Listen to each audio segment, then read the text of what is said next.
গাজায় দখলদার ইসরায়েলের বর্বরতার বিরুদ্ধে শুরু থেকেই হামাসের পাশে থেকে যুদ্ধে সহযোগিতা করে গেছে লেবানন। পোহাতে হয়েছে এর পরিণতিও। গত মঙ্গলবার লেবানন জুড়ে পেজার বিস্ফোরণের ঘটনা এর সর্বোৎকৃষ্ট নজির। তবে ইসরায়েলিদের এই হামলায় দমে যায়নি লেবাননের সশস্ত্র বিদ্রোহী গোষ্ঠী হিজবুল্লাহ, বরং হামলাটি তাদের সংকল্পকে আরও দৃঢ় করেছে বলে জানায় গোষ্ঠীটি। স্থানীয় সময় বৃহস্পতিবার গণমাধ্যমে দেওয়া এক বিবৃতিতে হিজবুল্লাহ প্রধান হাসান নাসরাল্লাহ বলেন, বর্বরোচিত এই হামলা লেবাননের বিরুদ্ধে ইসরায়েলি বাহিনীর যুদ্ধ ঘোষণার শামিল। লেবাননে ঘটানো পেজার বিস্ফোরণ দেশের সার্বভৌমত্ব এবং নিরাপত্তা ব্যবস্থাকে প্রশ্নের মুখে ছুড়ে দিয়েছে। তাই হামলাকারীদের এর যথাযথ উত্তর দেওয়া হবে বলেও জানান তিনি।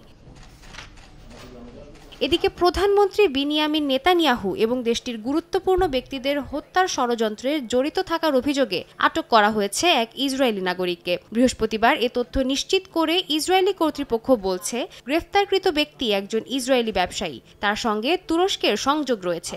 ওই ব্যক্তি ইসরায়েলের প্রধানমন্ত্রী বিনিয়ামিন নেতানিয়াহু, প্রতিরক্ষা মন্ত্রী ইয়োভ গ্যালান্ট এবং অভ্যন্তরীণ গোয়েন্দা সংস্থা শিন বেটের প্রধানকে হত্যার ষড়যন্ত্র করতে ইরানে কমপক্ষে 2টি বৈঠকে অংশ নিয়েছিলেন বলে জানা গেছে। সাদিয়া তাসনিম, সময় সংবাদ।